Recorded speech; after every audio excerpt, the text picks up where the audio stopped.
নমস্কার বন্ধুরা, আপনাদের সকলকে আমাদের চ্যানেল তাসনোভা ভয়েসে আন্তরিকভাবে স্বাগত জানাই। আজকের এই গল্পে আপনাদের নিয়ে যাবে সকাল ৬টায়, যেখানে বৃষ্টির শব্দে ঘুম ভাঙা এক নারীর জীবন হঠাৎ করে এক অন্ধকার ষড়যন্ত্রের জালে আটকে যায়। এক অসহায় বৃদ্ধা ভিখারিনীর ২০ টাকার দান আর একটা পুরনো মোবাইলের ফটো যা মৃত্যুর মুখ থেকে তাকে টেনে বের করে আনে। কিন্তু এই গল্প শুধু বিপদ আর আগুনের নয়, এটা নিঃস্বার্থ ভালোবাসা, কর্মফল আর অসম্ভব প্রতিশোধেরও। যে দিদিমা রাস্তায় বসে থেকে এক অচেনা মেয়ের প্রাণ বাঁচালেন, সেই একই মেয়ে কিভাবে তাকে রাজপ্রাসাদের মতো ঘর দিয়ে নতুন জীবন ফিরিয়ে দিলেন, শুনুন এই হৃদয়স্পর্শী রোমাঞ্চকর গল্প। সকাল ৬টা বেজেছিল। জানলার কাছে আছড়ে পড়া বৃষ্টির শব্দ আর মোবাইলের অ্যালার্মে রাধিকার ঘুম ভেঙে গেল। সে চোখ খুলল এবং ক্ষণিকের জন্য সিলিংয়ের দিকে শূন্য নজরে তাকিয়ে রইল। পুরনো জংজরা ফ্যানটার ক্যাচক্যাচ শব্দ সেই খালি বাড়িতে প্রতিধ্বনিত হচ্ছিল। এটা তার নতুন বাড়ি ছিল, নাভি মুম্বাইয়ের ঐরলিতে সেক্টর ৮-এর একটা ছোট 1 বিএইচকে ভাড়ার ফ্ল্যাট। বিছানা থেকে ওঠার সময় তার শরীরে এক ধরনের অসাড়তা ছিল, যা গত কয়েক মাস ধরে তার সঙ্গী হয়ে উঠেছিল। বালিশের পাশে থাকা খালি জায়গাটা তাকে রোজ সকালে মনে করিয়ে দিত যে এখন সে একা। রাধিকা পাটিল, বয়স ৩৫ বছর, ১২ বছরের সুখী মনে হওয়া সংসার, কিন্তু ভেতর থেকে একদম ফোকলা। স্বামীর অনবরত মানসিক নির্যাতন, খোঁটা দেওয়া এবং অবশেষে ডিভোর্স। কোর্টের চক্কর, উকিলের তারিখ আর সম্পর্কের এই টানাপড়নে রাধিকা ভেতর থেকে পুরোপুরি ভেঙে গিয়েছিল। যে বাড়িতে সে নিজের জীবন অতিবাহিত করেছিল, সেই বাড়ি এক নিমেষে পর হয়ে গিয়েছিল। নিজের প্রাপ্য কিছুই না নিয়ে, শুধুমাত্র আত্মসম্মানটুকু সম্বল করে সে সেই বাড়ি থেকে বেরিয়ে এসেছিল। ঐরলি সেই ছোট বাড়িতে সে নিজের সংসার গোছাতে শুরু করেছিল। হলের মধ্যে এখনও না খোলা ২-৩টে বাক্স পড়েছিল, যেগুলো তার এলোমেলো হয়ে যাওয়া জীবনের মতোই লাগছিল। রান্নাঘরে গিয়ে এসে গ্যাস জ্বালালো। চায়ের ফুটন্ত জলের দিকে তাকিয়ে তার চোখে জল চলে আসলো, কিন্তু সে চটজলদি চোখ মুছে নিল। না রাধিকা, এখন আর কাঁদা চলবে না, নিজের পায়ে দাঁড়াতে হবে। সে নিজেকেই শাসন করল। ব্যাংক ব্যালেন্স দ্রুত কমে আসছিল। ঘরের ভাড়া, ইলেকট্রিক বিল এবং নিজের খরচ চালানোর জন্য তার একটা চাকরির খুব দরকার ছিল। ভাগ্যক্রমে ১৫ দিন আগেই সে সিবিডি বেলাপুরে একটা কোম্পানিতে চাকরি পেয়েছিল, Shri Samarth logistics and consultancy.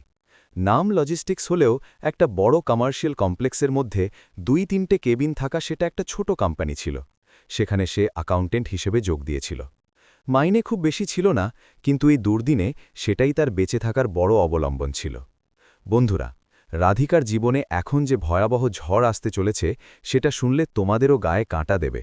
কিন্তু তার আগে যদি তোমাদের এই গল্প ভালো লেগে থাকে, তবে ভিডিওটি এখনই লাইক করো আর আমাদের চ্যানেলটি সাবস্ক্রাইব করতে ভুলো না। সেই সাথে তুমি এই গল্প কোন গ্রাম বা শহর থেকে শুনছ তা নিচে কমেন্ট করে অবশ্যই জানাও। আমার পড়তে খুব ভালো লাগবে। চলো তবে ফিরে যাই গল্পের পরের রোমাঞ্চকর অংশে। চা খেয়ে সে দ্রুত তৈরি হয়ে নিল। ছাতা আর টিফিন বক্স পার্সে ভরে সে বাড়ি থেকে বেরোল। বাইরে তখনও বৃষ্টির ঝিরঝির ধারা চলছেই। নবী মুম্বাইয়ের বর্ষাকালের এই দিনগুলো মনে এক ধরনের উদাসীনতা তৈরি করত। ঐরলি স্টেশনের দিকে যাওয়ার সময় রাস্তার গর্তগুলো বাঁচিয়ে সে স্টেশনে পৌঁছল। ঐরলি থেকে বেলাপুর, এই ট্রান্স হারবার লোকালের যাত্রা এখন তার দৈনন্দিন জীবনের এক অবিচ্ছেদ্য অংশ হয়ে গিয়েছিল। স্টেশনে ভিড়ের প্রতীক্ষা, প্ল্যাটফর্মে মানুষের হুড়োহুড়ি, ভেজা ছাতাগুলোর সেই অদ্ভুত গন্ধ আর যান্ত্রিক কণ্ঠস্বরের ঘোষণা। পরবর্তী স্টেশন রাবালে, নেক্সট স্টেশন রাবালে। লোকাল আসলো এবং ভিড়ের চাপে সে কোনো মতে ভেতরে ঢুকল। জানলার ধারের সিট পাওয়া মানে লোকালের যাত্রায় এক বড় যুদ্ধ জেতা। ভাগ্যক্রমে আজ সে জানলার ধারের সিটটা পেয়ে গেল। ট্রেন চলতে শুরু করল এবং ঠাণে খাড়ির উপর দিয়ে যাওয়ার সময় জানলা দিয়ে আসা ঠান্ডা হাওয়া তার মুখ স্পর্শ করল। কুয়াশায় ঢাকা পাহাড় আর খাঁড়ির সন্ত জলের দিকে তাকিয়ে তার নিজের জীবনের কথা মনে পড়ত। কখনো কখনো এই যাত্রাপথেই সে হঠাৎ কেঁদে ফেলত, কিন্তু আশেপাশের অচেনা ভিড়ে সে নিজের চোখের জল অলক্ষ্যে লুকিয়ে নিত। কোপার খৈরানে বাসি জুইনগর পেরিয়ে ৪৫ মিনিটের যাত্রার পর লোকাল বেলাপুর স্টেশনে পৌঁছাল। বেলাপুর স্টেশন মানে নবী মুম্বাইয়ের এক বড় জাংশন। স্টেশনের বাইরে বেরোতেই অটোওয়ালাদের চিৎকার, বড়াপাওয়ের গাড়ি থেকে আসা সুগন্ধ আর অফিসে পৌঁছানোর জন্য দৌড়াদৌড়ি করা চাকুরিজীবীরা। এই সব কিছুর মাঝে রাধিকা স্টেশনের মূল ব্রিজের সিঁড়ি দিয়ে নামছিল। এবং ঠিক সেই সিঁড়ির এক কোণে সে সেই মহিলাকে দেখতে পেল। সখুবাই। সখুবাই একজন অত্যন্ত গরিব, বৃদ্ধা এবং অসহায় মহিলা। গায়ে একটা বিবর্ণ, তালিমারা কিন্তু পরিষ্কার সুতির শাড়ি। মুখে বলিরেখার জাল, যাতে জীবনের অনেক আঘাত লুকিয়েছিল। তার সামনে একটা পুরনো অ্যালুমিনিয়ামের কৌটো রাখা থাকত। সখুবাই অন্য ভিখারিদের মতো মানুষের পেছনে লেগে হাত পেতে বা কেঁদে ভিক্ষা চাইতেন না। তিনি সেখানে এক কোণে শান্তভাবে মাথা নিচু করে বসে থাকতেন। তার চোখে এক ধরনের স্থিরতা আর প্রচণ্ড অসহায়তা ছিল। রাধিকার চাকরির প্রথম দিন যখন সে তাড়াহুড়ো করে সিঁড়ি দিয়ে নামছিল, তখন তার নজর সখুবাইয়ের ওপর গিয়েছিল। সেই বৃষ্টিতে সখুবাই একটা পুরনো প্লাস্টিকের আশ্রয়ে ঠান্ডায় কাঁপতে কাঁপতে বসেছিলেন। রাধিকার কাছে নিজের দুঃখের চেয়ে সেই বৃদ্ধার দুঃখ সেই মুহূর্তের জন্য অনেক বড় মনে হয়েছিল। সে পার্স থেকে 10 টাকার একটা নোট বের করে সখুবাইয়ের কৌটোয় দিয়েছিল। সখুবাই মাথা তুলে রাধিকার দিকে তাকিয়েছিলেন। সেই বলিরেখা ভরা মুখে এক অত্যন্ত কৃতজ্ঞতাপূর্ণ হাসি ফুটে উঠেছিল এবং তার কাঁপতে থাকা ঠোঁট বিড়বিড় করে বলেছিল, সুখে থাকো মা, ভগবান তোমাকে দীর্ঘায়ু দেবেন। সেই আশীর্বাদ রাধিকার হৃদয়ে গিয়ে বিঁধেছিল। ডিভোর্সের পর তার নিজের বাবা মাও তাকে কাছে টেনে নেননি। যখন সে পৃথিবীতে পুরোপুরি একা হয়ে গিয়েছিল, তখন একজন অচেনা ভিখারি দিদিমার দেওয়া সেই আশীর্বাদ তার কাছে সঞ্জীবনীর মতো মনে হয়েছিল। সেই দিন থেকে এটা একটা নিয়ম হয়ে গিয়েছিল। রাধিকা রোজ সকালে বেলাপুর স্টেশনের সিঁড়ি দিয়ে নামার সময় সখুবাইয়ের কাছে থামত। পার্স থেকে 10 বা 20 টাকা বের করে তার কৌটোয় দিত। কখনো কখনো সে বাড়ি থেকে আসার সময় তার জন্য বিস্কুটের প্যাকেট বা কোনো ফল নিয়ে আসত। তাদের মধ্যে বিশেষ কথা কখনো হয়নি, কিন্তু শব্দ ছাড়াও এক নিঃশব্দ এবং গভীর বন্ধন তাদের মধ্যে তৈরি হয়ে গিয়েছিল। দুজনেই এই মায়াবী এবং স্বার্থপর পৃথিবীতে নিজের নিজের জায়গায় একাকী ছিল। রাধিকার কাছে সখুবাইয়ের মাঝের একটা আশ্রয় মনে হতো, আর সখুবাইয়ের বুড়ো চোখ দুটো রোজ সকালে এই মেয়েটির পথ চেয়ে থাকত। আজও রাধিকা সখুবাইয়ের কাছে থামল। বৃষ্টি একটু কমে গিয়েছিল। সে সখুবাইয়ের কৌটোয় 20 টাকা দিল। কেমন আছো দিদিমা? রাধিকা হাসি মুখে জিজ্ঞেস করল। সখুবাই কাঁপতে থাকা হাতে নিজের আঁচলটা মাথায় টেনে নিলেন এবং বললেন, আমি ঠিক আছি রে মা, তুই কেমন আছিস? আজ মুখে খুব উজ্জ্বলতা দেখা যাচ্ছে। নিজের খেয়াল রাখিস মা, দুনিয়া খুব খারাপ। রাধিকা হাসল। কিছু না দিদিমা, ভিড় কম ছিল না তাই। আসছি এবার, অফিসে দেরি হয়ে যাবে। যা মা, সাবধানে যা। সখুবাই চলে যাওয়া রাধিকার দিকে তাকিয়ে আরও একবার মনে মনে ঈশ্বরের কাছে প্রার্থনা করলেন। এই ঘটনার পর ঠিক 2 মাস কেটে গেল। রাধিকার জীবনের এলোমেলো দিনগুলো এখন আস্তে আস্তে গুছিয়ে আসছিল। সকালে ঐরলি থেকে লোকাল ধরা, বেলাপুরে নামা, স্টেশনের বাইরের সখুবাইয়ের কৌটোয় 20 টাকার নোট দেওয়া এবং তারপর শ্রী সমর্থ লজিস্টিক্সের অফিসে গিয়ে সন্ধ্যা পর্যন্ত হিসেবপত্রের জালে মাথা ঘামানো, এটাই তার রোজকার রুটিন হয়ে গিয়েছিল। আজকের সকালটাও ঠিক আর 5টা দিনের মতোই ছিল। নভেম্বর মাস শুরু হয়ে গিয়েছিল, তাই বাতাসে হালকা একটা হিমেল ভাব অনুভূত হচ্ছিল। লোকালের ভিড় ঠেলে রাধিকা বেলাপুর স্টেশনে নামল। ব্রিজের সিঁড়ি দিয়ে নামার সময় তার চোখ সখুবাইকে খুঁজছিল। সখুবাই তার নির্দিষ্ট জায়গায় একটা থামের কাছে হাঁটুতে মাথা গুজে বসেছিলেন। রাধিকা তার কাছে গেল। সে পার্সের চেন খুলল এবং 20 টাকার একটা নোট বের করল। সখুবাইয়ের কৌটোয় নোটটা দেওয়ার জন্য রাধিকা যেই নিচে ঝুঁকল, অমনি হঠাৎ কিছু একটা অভাবনীয় ঘটল। সখুবাইয়ের একটা বলিরেখাযুক্ত কিন্তু প্রচণ্ড শক্ত আর ঠান্ডা হাত হঠাৎ এগিয়ে আসল এবং রাধিকার কবজি শক্ত করে চেপে ধরল। তার সেই ধরাটা এতটাই শক্ত ছিল যে রাধিকার হাতে হালকা ব্যথা লাগল। রাধিকা আঁতকে উঠে পিছিয়ে যেতে যাবে, ঠিক তখনই সখুবাই মাথা তুললেন। রাধিকার বুকের ধুকপুকুনি যেন থেমে গেল। সখুবাইয়ের সেই কোটরগত চোখ দুটো আজ অন্য দিনের মতো শান্ত ছিল না। সেই চোখে এক ভয়াবহ আতঙ্ক ছিল, এক প্রচণ্ড ভয় জমেছিল, যেন তিনি সাক্ষাৎ যমরাজকে দেখেছেন। সখুবাইয়ের সারা শরীর থরথর করে কাঁপছিল। তিনি আজাবাবে সন্দেহজনক দৃষ্টিতে দেখলেন এবং রাধিকাকে আরও নিচে টেনে নিয়ে একদম চাপা গলায় বললেন, মা, আমার কথা শোন। আজ রাতে যাই হয়ে যাক না কেন, তোর বাড়িতে যাস না। রাধিকার গায়ে কাঁটা দিয়ে উঠল। দিদিমা, কি হয়েছে? তুমি এমন কেন বলছ? রাধিকা নিজের হাত ছাড়ানোর চেষ্টা করতে করতে ভয়ে জিজ্ঞেস করল, কিন্তু সখুভাইয়ের মুঠি এক চুলও আলগা হল না। তার চোখ দিয়ে এখন জল পড়তে শুরু করেছে, গলার স্বর কাঁপছিল। মা, আমি বলছি ততটুকুই কর। আজকের রাতটা কাল রাত রে। অন্য কোথাও থাক, কারুর বাড়িতে আশ্রয় নে, কিন্তু আজ রাতে ওই রলির তোর ওই বাড়িতে পা রাখিস না, প্রাণের ঝুঁকি আছে তোর, বুঝলে? বাড়ি যাস না। কথা বলার সময় সখুবাইয়ের নজর স্টেশনের বাইরে দাঁড়িয়ে থাকা একটা সাদা রঙের স্করপিও গাড়ির দিকে গেল এবং তিনি ঝট করে পিছিয়ে গেলেন। তিনি রাধিকার হাত ছেড়ে দিলেন এবং পুনরায় নিজের মাথা হাঁটুতে লুকিয়ে নিলেন। যা এখন, এখান থেকে জলদি যা, তিনি নিজের মনেই বিড়বিড় করতে লাগলেন। রাধিকা পুরোপুরি স্তব্ধ হয়ে গিয়েছিল, তার পায়ের তলার মাটি যেন সরে যাচ্ছিল। এই দিদিমা কি করে জানেন যে আমার বাড়ি ঐরলিতে? আর আজ রাতে আমার প্রাণের কি ঝুঁকি থাকতে পারে? এই প্রশ্নগুলো তার মাথায় হাতুড়ির মতো বাজছিল। সে তেমনই দুপা পিছিয়ে গেল এবং অস্বস্তিকর মন নিয়ে ধুকপুক করা বুকে অফিসের দিকে হাঁটতে শুরু করল। রাস্তা দিয়ে যাওয়ার সময় তার মনে হচ্ছিল কেউ বুঝি তার পিছু নিচ্ছে। প্রতিটা পা ফেলার সময় সখুবাইয়ের সেই কাঁপতে থাকা শব্দগুলো তার কানে বাজছিল। বাড়ি যাস না, প্রাণের ঝুঁকি আছে। কোনো মতে সে অফিসে পৌঁছল।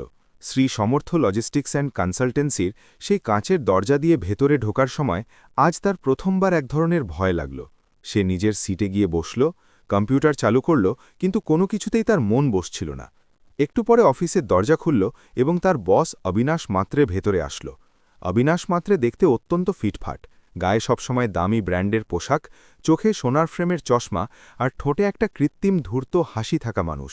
যাকে দেখতে যতটা কর্পোরেট মনে হতো, সে ভেতর থেকে ততটাই কুটিল ছিল, এটা রাধিকাই 2 মাসে কিছুটা বুঝতে পেরেছিল। অবিনাশ নিজের কেবিনে যেতে যেতে রাধিকার ডেস্কে 4-5টা মোটা ফাইল আছড়ে বাটল। রাধিকা, এই দেখো, এটা স্বাস্তিক এন্টারপ্রাইজেসের লেজার। ওদের অত 6 মাসের বিল পেন্ডিং আছে, প্রায় 80 লাখ টাকার পেমেন্ট। আজকের মধ্যে দুপুরের আগে ওটা ক্লিয়ার করো আর আমাকে রিপোর্ট দাও। আজ চেক সাইন করতে হবে আমাকে। অবিনাশ তাড়াহুড়ো করে বলল এবং নিজের কেবিনে চলে গেল। রাধিকা একটা লম্বা শ্বাস নিল এবং সখুবাইয়ের চিন্তা মাথা থেকে ঝেড়ে ফেলে সে কাজে লেগে পড়ল। সে স্বাস্তিক এন্টারপ্রাইজেসের ফাইল খুলল। সে জন্মগতভাবেই একজন অত্যন্ত বুদ্ধিমান এবং নিখুঁত অ্যাকাউন্ট্যান্ট ছিল। সংখ্যার গণ্ডগোল সে এক নজরেই বুঝে ফেলত। সে প্রথম ফাইলটা দেখল, 15 লাখ টাকার কনসাল্টিং বিল। দ্বিতীয় ফাইলটা 18 লাখ টাকার লজিস্টিক ট্রান্সপোর্ট বিল। কিন্তু যেই সে বিলগুলো খুঁটিয়ে দেখল, তার কপালে চিন্তার ভাঁজ পড়ল।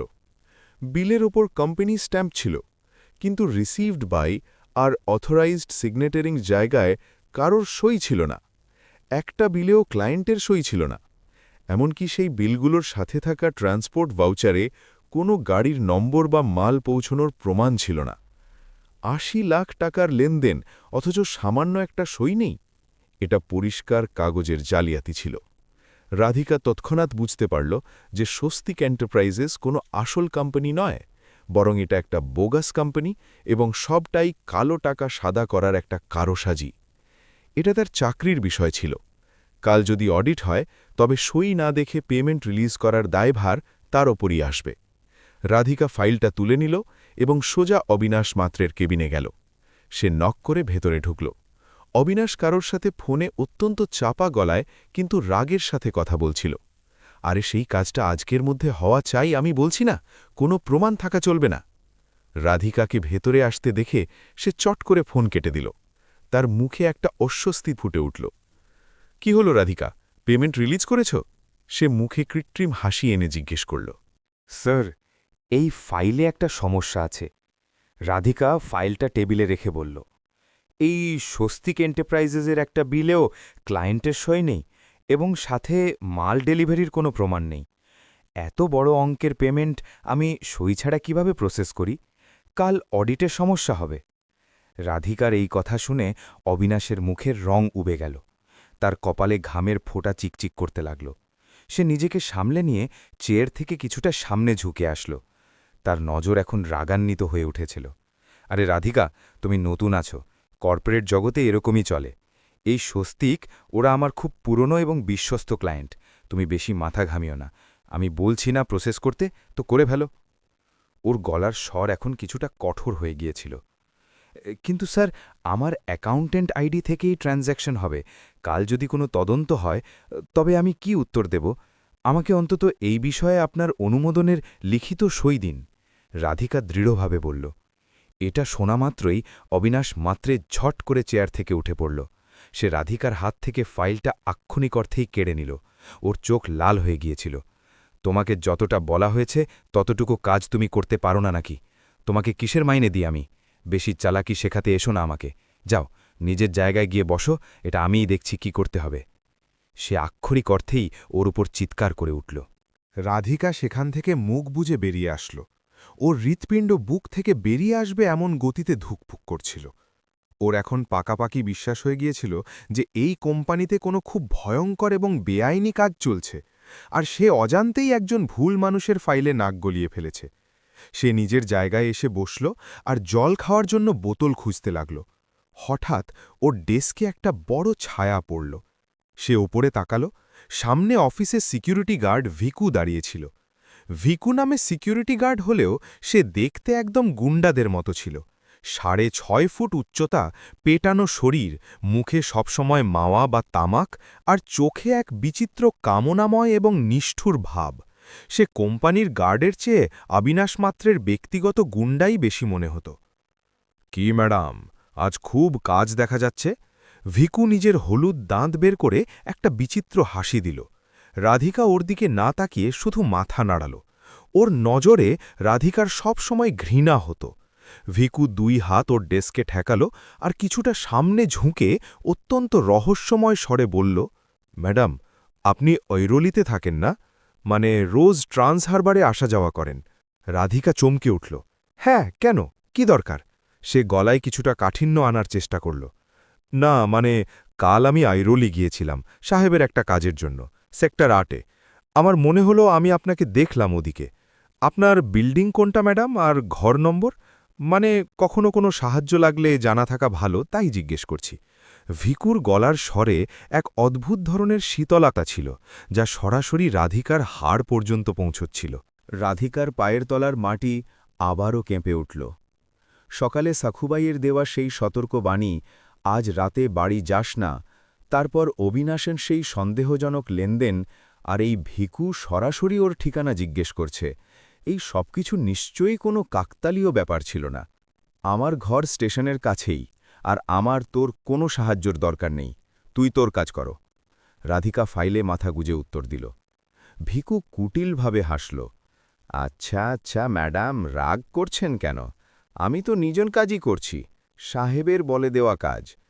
এই বলে সে তামাক চিবোতে চিবোতে শীষ দিতে দিতে সেখান থেকে চলে গেল। রাধিকা এখন পুরোপুরি ভেঙে পড়ল। ওর মস্তিষ্কে বিপদের ঘণ্টা প্রচণ্ড বেগে বাজছিল। অবিনাশ মাত্রের সেই ফোনের কথাবার্তা, বোগাস ফাইলে ওর করা আপত্তি, আর ভিকুর ওর বাড়ি নিয়ে খোঁজখবর নেওয়া। রাধিকা একটা জিনিস পরিষ্কার দেখতে পাচ্ছিল। অবিনাশ বুঝতে পেরেছিল যে রাধিকা এই জালিয়াতির খবর পেয়ে গেছে, আর এমন মানুষদের নিজের রাস্তা কিভাবে পরিষ্কার করতে হয় তা ভালোই জানা থাকে। এসি চলা সেই কেবিনেও সে ঘামে ভিজে গিয়েছিল, হাত পা যেন অবশ হয়ে যাচ্ছিল। বিকেল 5টা বেজে আসছিল, বাইরে অন্ধকার নামতে শুরু করেছিল। সাখুবাইয়ের শব্দগুলো এখন কোনো ভবিষ্যৎবাণীর মতো ওর চোখের সামনে ভাসছিল। সন্ধে 6টা বাজল আর অফিসের সময় শেষ হল। রাধিকা তাড়াহুড়ো করে নিজের ল্যাপটপ ব্যাগে ভরল। ওর হাত আক্ষরিক অর্থেই কাঁপছিল। অবিনাশ মাত্র ওর কেবিনে ছিল না, আর ভিকুও কোথাও বাইরে গিয়েছিল। এই সুযোগ নিয়ে সে পেছনের দিক দিয়ে দ্রুত অফিস থেকে বেরিয়ে গেল। বাইরে বেরোতেই সে একটা লম্বা শ্বাস নিল, কিন্তু বুকের ধুক্কুনি কিছুতেই কমছিল না। সিবিডি বেলাপুরের সেই ভিড়ভাট্টাপূর্ণ রাস্তায় হাঁটার সময় ওর মনে হচ্ছিল প্রতিটি মানুষ বুঝিয়ে ওর দিকে সন্দেহের নজরে তাকাচ্ছে। কালো মেঘ জমে আসছিল, আর বৃষ্টির ঝিরঝির শুরু হয়েছিল। স্টেশনের দিকে যাওয়ার রাস্তায় হাঁটার সময় রাধিকার মাথায় চিন্তার ঝড় বয়ে যাচ্ছিল। ভিকু কেন আমার ঠিকানার খোঁজ নিচ্ছিল? অবিনাশ স্যার কেন ওই বোগাস ফাইলের জন্য আমাকে এভাবে মুকলেন? আর সবথেকে বড় কথা, সখুবাই এই সবকিছুর আভাস আগে থেকে পেলেন কিভাবে? রাধিকা কিছুই বুঝতে পারছিল না। কিন্তু একটা কথা তো নিশ্চিত ছিল, সখুবাইয়ের সেই গভীর ভীত চোখে যে সত্য ছিল তা উপেক্ষা করার মতো ছিল না। প্ল্যাটফর্মে লোকাল আসলো। রাধিকা ঐরলি যাওয়ার কামরায় পা বাড়ালো ঠিকই, কিন্তু ওর পা যেন আর এগোচ্ছিল না। সখুবাইয়ের সেই কাঁপানো শব্দগুলো ওর কানে বারবার বাজতে লাগল। আজ রাতে যাই হয়ে যাক না কেন, তোর বাড়িতে যাস না, অন্য কোথাও থাক, কিন্তু বাড়ি যাস না। সে চোখ বন্ধ করল। না, আমি আজ বাড়ি যাব না। সে মনে মনে দৃঢ় সংকল্প করল।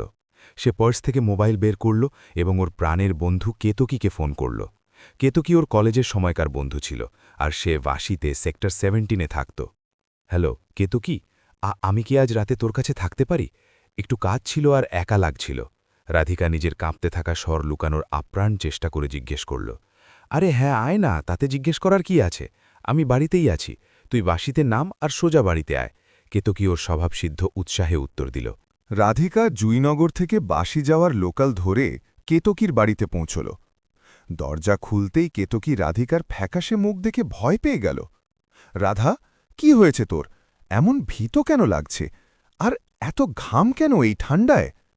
কেতকী ওকে ভেতরে নিয়ে জল দিয়ে জিজ্ঞেস করল। রাধিকা সোফায় ভেঙে পড়ল। জলের গ্লাস ঠোঁটে ছোঁয়ানোর সময় ওর হাত কাঁপছিল। সে কেতকীকে অফিসের সব ঘটনা জানাল। সেই ৮০ লাখের বোগাস ফাইল, অবিনাশ মাত্রের রাগ, ভিকুর জিজ্ঞাসাবাদ আর স্টেশনের বাইরের সখুবাইয়ের সেই বুক কাঁপানো সতর্কতা। কেতকী সব কিছু শুনে স্তব্ধ হয়ে গেল। রাধিকা, এই সব কিছু খুব ভয়াবহ লাগছে। তুই আজ এখানে এসেছিস, খুব ভালো করেছিস। কাল আমরা সরাসরি পুলিশের কাছে যাব। আজকের রাতটা তুই শান্তিতে ঘুমা। কেতকী ওকে সাহস দিয়ে বলল। খাওয়া শেষ করে দুজনে শুতে গেল, কিন্তু রাধিকার চোখ থেকে ঘুম অনেক দূরে পালিয়ে গিয়েছিল। রাত ১২টা বেজে গিয়েছিল। বাইরে বৃষ্টির জোর বেড়েছিল। জানলায় আছড়ে পড়া বৃষ্টির ফোঁটার শব্দ সেই নিস্তব্ধ রাতে আরও ভয়ঙ্কর লাগছিল। রাধিকা সিলিংয়ের দিকে এক দৃষ্টে তাকিয়ে শুয়েছিল। ফ্যানের ঘুরতে থাকা ছায়াটা ওর কাছে কোনো রাক্ষসের মতো লাগছিল। আমি কি অযথাই ভয় পাচ্ছি? সখুবাই বৃদ্ধ মানুষ, ওনার কথার হয়তো কোনো মানে নেই। অবিনাশ স্যার হয়তো অতটাও খারাপ নন। আমি কি শুধু শুধু বাড়ি ছেড়ে এখানে আসলাম? এমন অনেক উল্টোপাল্টা চিন্তা ওর মাথায় ঘুরপাক খাচ্ছিল। চোখ বন্ধ করলেই সে ভিকুর সেই হলুদ দাঁত আর কুটিল হাসি দেখতে পাচ্ছিল। রাত ১:৩০ বাজল। নিস্তব্ধতা এতটাই ছিল যে দেওয়ালে ঘড়ির টিকটিক শব্দ স্পষ্ট শোনা যাচ্ছিল। আর হঠাৎ সেই নিস্তব্ধতায় রাধিকার মোবাইল জোরে বেজে উঠল। সেই ভয়াবহ শব্দে রাধিকা আতকে উঠে বসে পড়ল। ওর বুকে ধড়াস করে উঠল। মোবাইলের স্ক্রিনে নাম ভেসে উঠছিল, যোশী কাকা, ঐরলি। রাত ১:২টায় প্রতিবেশীর ফোন। রাধিকার হাত কাঁপছিল। সে সবুজ বোতাম টিপে ফোন কানে লাগাল। হ্যালো। রাধিকার স্বর গলাতেই আটকে গেল। ওপাশ থেকে যোশী কাকার প্রচণ্ড ভীত এবং হাঁপাতে থাকা স্বর ভেসে আসল। ওনার স্বরের পেছনে মানুষের প্রচণ্ড চিৎকার আর সাইরেনের শব্দ শোনা যাচ্ছিল। রাধিকা, কোথায় তুই? ভগবানের অশেষ দয়া যে তোর ফোন লাগল। ওরে মা, তোর ফ্ল্যাটে ভয়াবহ আগুন লেগেছে। গ্যাস সিলিন্ডার ফাটার মতো ভয়ঙ্কর বিস্ফোরণ হয়েছে। পুরো বিল্ডিং খালি করিয়েছি আমরা। তুই কোথায়? রাধিকার হাত থেকে মোবাইলটা ছিটকে বিছানায় পড়ে গেল। ওর শরীরের শেষ রক্তবিন্দুও যেন জমে বরফ হয়ে গেল। ওর দম বন্ধ হয়ে আসছিল। সে কিছুই ভাবতে পারছিল না। ফোনের স্পিকার থেকে যোশী কাকার চিৎকার তখনও শোনা যাচ্ছিল। কেতকী ঘুম থেকে ধর্মড়িয়ে উঠল। রাধা, কি হয়েছে? কার ফোন ছিল? রাধিকা শূন্য দৃষ্টিতে কেতকীর দিকে তাকাল। ওর চোখ থেকে অশ্রুর বাঁধ ভেঙে গেল। কেতকী, আমার ঘরে আগুন লেগেছে। পরের ১০ মিনিটে দুজনে আক্ষরিক অর্থেই পরনের কাপড়েই নিচে ছুটে গেল। কেতকী গাড়ি বের করল আর তারা ঐরলির উদ্দেশ্যে তীব্র বেগে বেরিয়ে পড়ল। পাম বিচ রোড দিয়ে ঐরলি যাওয়ার সময় গাড়ির কাঁচে পড়া বৃষ্টি রাধিকার অশ্রুর সাথে পাল্লা দিচ্ছিল। ওর হৃৎপিণ্ড বুক থেকে বেরিয়ে আসবে এমন গতিতে ধুকপুক করছিল। উরুলি সেক্টর ৮-এ পৌঁছাতেই সামনের দৃশ্য দেখে রাধিকার বুক কেঁপে উঠল। পুরো এলাকা লাল আর নীল আলোর ঝলকানিতে ভরে গিয়েছিল। ফায়ার ব্রিগেডের ৩টে গাড়ি বিল্ডিংয়ের নিচে দাঁড়িয়েছিল। পুলিশের গাড়ির সাইরেনের কান ফাটানো শব্দ, মানুষের হাহাকার আর আকাশে উঠে যাওয়া কালো ধোঁয়ার কুণ্ডলী, এই সব কিছু কোনো ভয়াবহ স্বপ্নের মতো লাগছিল। রাধিকা গাড়ি থেকে টলমলে পায়ে বেরিয়ে আসল।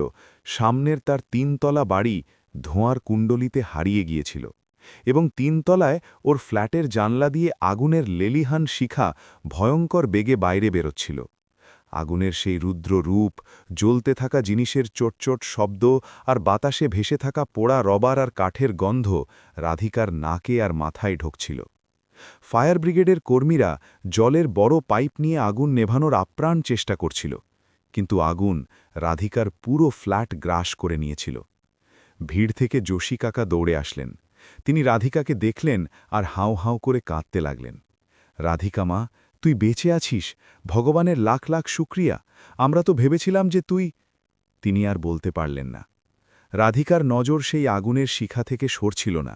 ওর মনে যন্ত্রণার এমন এক জোয়ার উঠেছিল যার কোনো শব্দ ছিল না।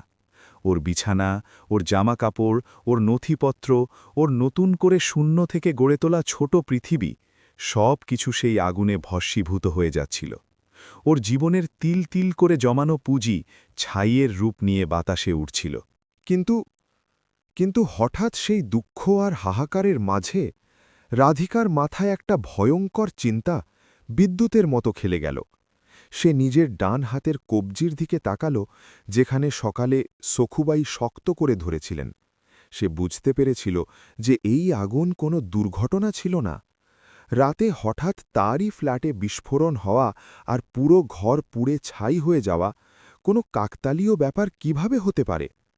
অবিনাশ মাত্রে বুঝতে পেরেছিল যে আমরা তার অপকর্মের আভাস পেয়েছি এবং তার ভয় ছিল যে আমরা পুলিশে যাব। তাই তথ্য প্রমাণ নষ্ট করার জন্য আর চিরতরে পথের কাঁটা সরিয়ে দেওয়ার জন্য সে এই কাজটা ঘটিয়েছে।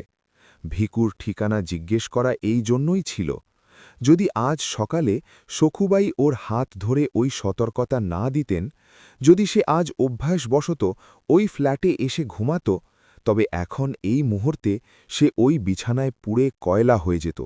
এই চিন্তা মনে আসতেই রাধিকার শরীর দিয়ে এক হিমশীতল স্রোত বয়ে গেল।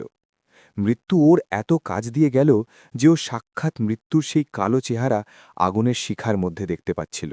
সখুবাই নামের সেই বৃদ্ধ ভিখারি দিদিমা আজ ওর প্রাণ বাঁচিয়েছিলেন।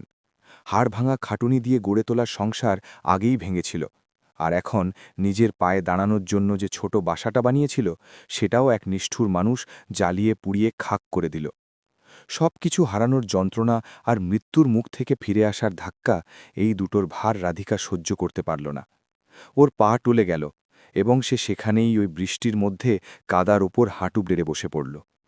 আকাশের দিকে তাকিয়ে সে এমন এক আর্তনাদ করল যে সেই আওয়াজ ফায়ার ব্রিগেডের সাইরেনের চেয়েও বেশি তীব্র ছিল। কেতকী ওকে শক্ত করে জড়িয়ে ধরেছিল, কিন্তু রাধিকার অশ্রু সেই আগুনের শিখার মতোই থামার নাম নিচ্ছিল না।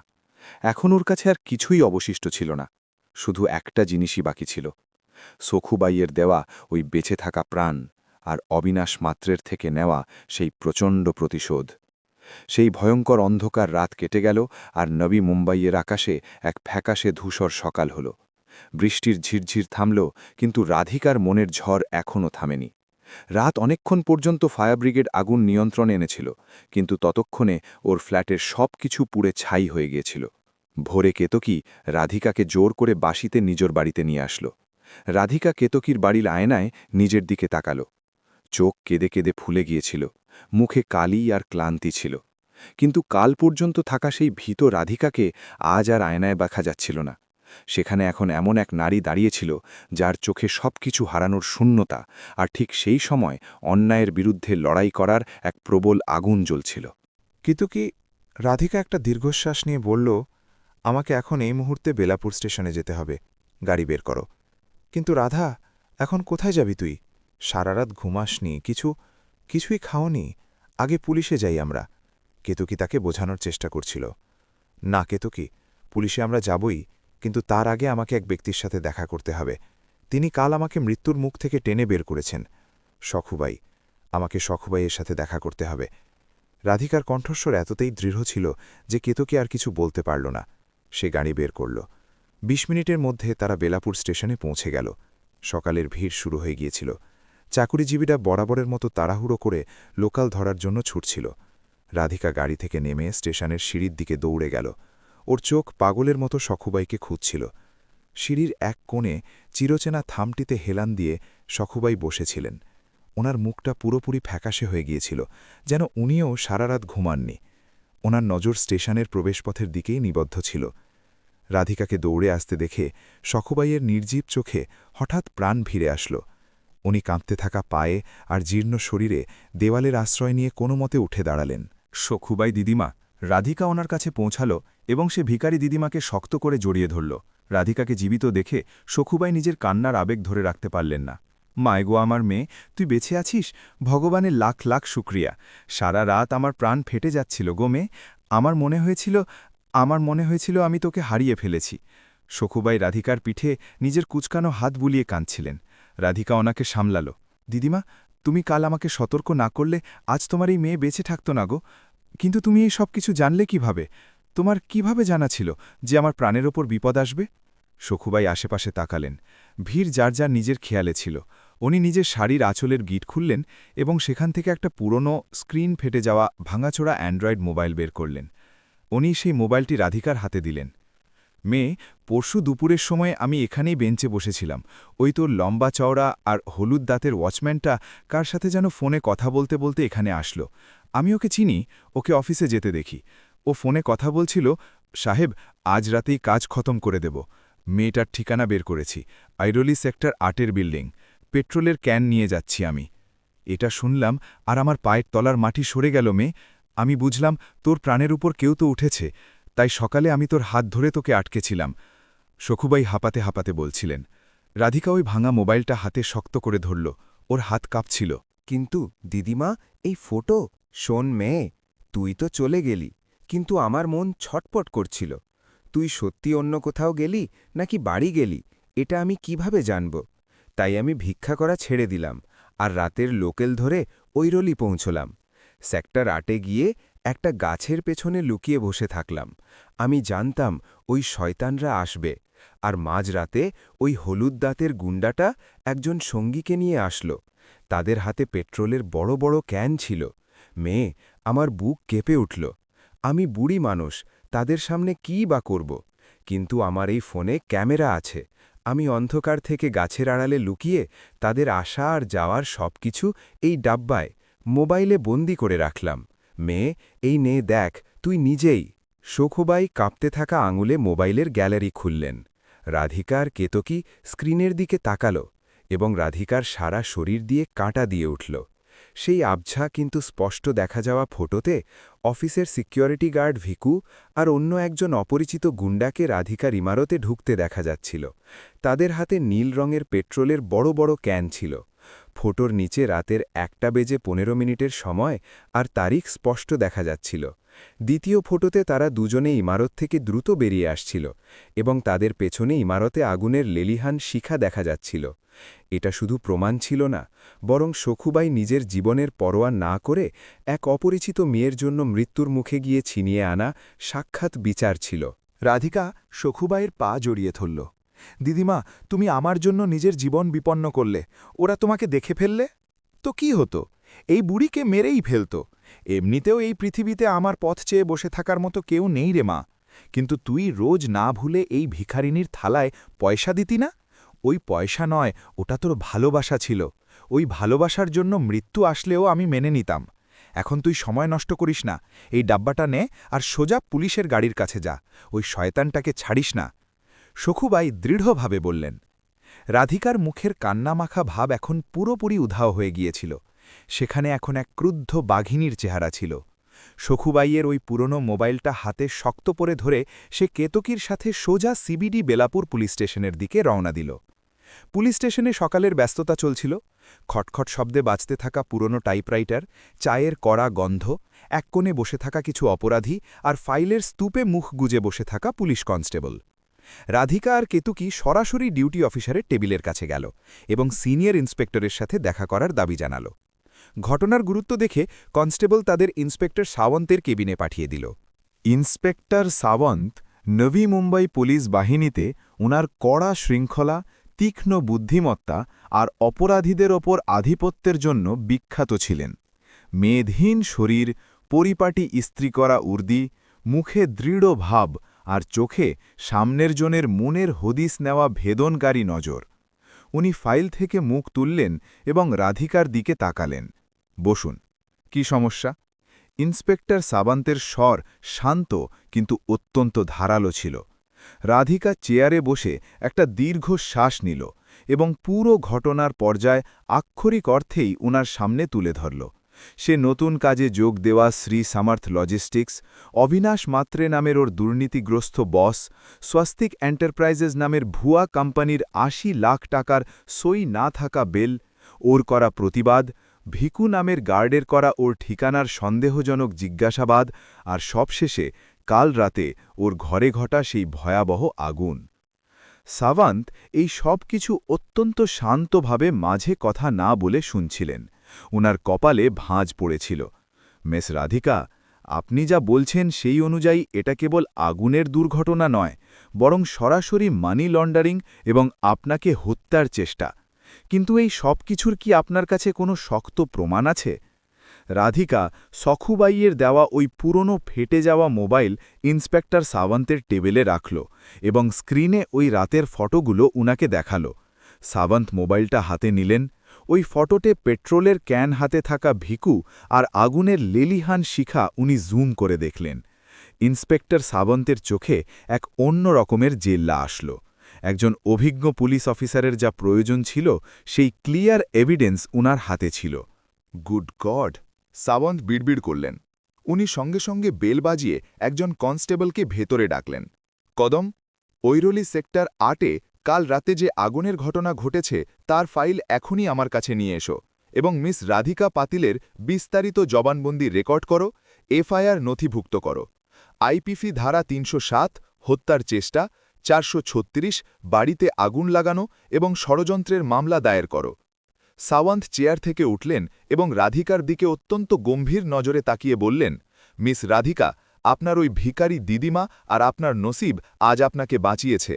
অবিনাশ মাত্রে নামের এই লোকটা কেবল একজন ছোট বস নয়, বরং সে কোনো বড় র্যাকেটের ঘুঁটি হতে পারে। ৮০ লাখের বিল, মানে এটা খুব বড় জালিয়াতি। স্যার প্লিজ, ওই অবিনাশ আর ভিকুকে গ্রেফতার করুন। ওরা আমার ঘর জ্বালিয়েছে। আমার পুরো জীবন ওই আগুনে ভস্মীভূত হয়ে গিয়েছে। ওই লোকগুলো যেন মুক্তভাবে ঘুরে না বেড়ায়। ওরা মুক্তভাবে ঘুরে বেড়াবে না তার গ্যারান্টি আমার, কিন্তু আমাদের এদের পর্যন্ত পৌঁছনোর জন্য একটা খেলা খেলতে হবে। সাওয়ান্ত টেবিলে হাত ঠেকিয়ে বললেন, কেমন খেলা স্যার? কেতকী জিজ্ঞেস করল। সাওয়ান্তের মুখে এক রহস্যময় হাসি ফুটে উঠল। অবিনাশ মাত্রে আর ওই গুন্ডারা ভাবছে যে আপনি কাল রাতে ওই ফ্ল্যাটের ভেতরেই ছিলেন, অর্থাৎ তাদের মতে রাধিকা পাতিল আগুনে পুড়ে ছাই হয়ে গিয়েছে এবং তাদের পথের কাঁটা চিরতরে দূর হয়ে গিয়েছে। তাদের ওই ভুল ধারণাতেই থাকতে দিন।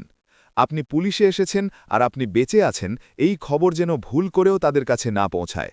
রাধিকার কেতকী অবাক হয়ে শুনছিল।